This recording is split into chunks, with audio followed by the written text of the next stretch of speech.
ನಿಮ್ಮ ಜೀವನ್. ಸೊ ಇವತ್ತು second day blog. ಎಲ್ರಿಗೂ ಗುಡ್ ಮಾರ್ನಿಂಗ್. ಬೆಳಗ್ಗೆ ಸಾಕು ಈ ಬೆಂಗಳೂರು ಜಂಜಾಟದಲ್ಲಿ ಆಚೆ ಹೋಗ್ತಾರೆ, ಆದರೆ ನಾವು ನೋಡಿ ಎಷ್ಟು ಚೆನ್ನಾಗಿ ದೇವ್ರನ್ನ ಪೂಜೆ ಮಾಡಿ ಆಮೇಲೆ ಎಲ್ಲನೂ ಶುರು ಮಾಡೋದು. ಇನ್ನು ಟೀ ಕುಡಿಬೇಕಂತ ಹೊರಗಡೆ ಹೊರಟಿದ್ದೀವಿ. ಸೊ ಇವ್ರು ನೋಡಿ ಎಷ್ಟು ಚೆನ್ನಾಗಿ ಮೊಬೈಲ್ ಹೊತ್ತ ಕೂತ್ಕೊಂಡಿದ್ದಾರೆ. No worries, life is single ಅಲ್ಲ. ಅದೇ ಒಂದು ತಿಂಡಿ ಇವಾಗ ಹೋಗ್ತಾ ಇರೋದು ನಾವು ಸೀದಾ ಟೀ ಕುಡಿಯೋಕ್ಕೆ. ಅದು ನಮ್ದೊಂದು ಕೇರಳ ರೆಸ್ಟೋರೆಂಟ್ ಉಂಟು, ಇವತ್ತು ಫೇವ್ರೆಟ್. ನೀವೇನಾದರೂ ಹೇಳಕ್ಕೆ ಇಷ್ಟಪಡ್ತೀರಾ?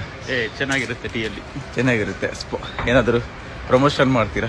ಪ್ರಮೋಷನ್ ಅವ್ರು ಹೇಳಿದ್ರೆ ಮಾಡುವ. ಆದರೆ ಒಂದು ನಾವು ಯಾವಾಗಲೂ ಬರಬೇಕಾದ್ರೆ ನಮ್ಮ ಕಣ್ಣು ಹೋಗೋದು ಅಲ್ಲೊಂದು ಕಾರ್ ಇದೆ.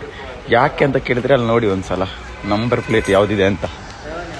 ಸೊ ಝೂಮ್ ಮಾಡಲ್ಲ, ಝೂಮ್ ಮಾಡಿದ್ರೆ ಪೆಟ್ಟು ಬೀಳುತ್ತೆ ನೋಡಿ. ಸ್ವಲ್ಪ ಮಾಡಿದ್ರೆ ನಮ್ಮ ಕುಡ್ಲದಾಗ್ಲಿ. ಹೇಗುಂಟು ಚಾಯ್, ಹೇಗುಂಟು ಒಂದು ಚಾದ ರಿವ್ಯೂ. ಸೂಪರ್ ಚಾ. ಊರಲ್ಲಿ ಅಮ್ಮ ಅಂಡೆಗಟ್ಟಲೆ ಮಾಡಿದ್ರು, ನಮಗೆ ಬೇಡ, ಇಲ್ಲಿ 15 ರೂಪಾಯಿ ಕೊಟ್ಟು ಕುಡಿತೇವೆ. ಮತ್ತೆ ನಾವೆಲ್ಲ ರಿಚ್ ಕಿಡು, ಮತ್ತೆ ಯಾರು ರಿಚ್ ಕಿಡು. ಸೊ ಇದಿಷ್ಟು ಇವತ್ತಿನ ವ್ಲಾಗ್ ಆಗಿತ್ತು. ಇನ್ನು ನಾಳೆ ವಾಪಸ್ ಬೇರೆ ವಿಡಿಯೋ ಇರಿಸುವ. Until then take care, bye bye bye and play. ಸುಮಾರು ಜನ ಕಮೆಂಟ್ ಇಟ್ಕೊಂಡಾರೆ ಏರು ಶೋಕದ ಜವನೆ ಅಂದೆ. ಶೋಕದ ಜವನೆ ನಿಮಗೆ ಮೋಕೆದ ಸಬರಿ ಶೋಕೆ ಫಲ ಪ್ಲೇ ಸಫರ್ ಪ್ಲೇಂಗ್ ಬಾಯ್.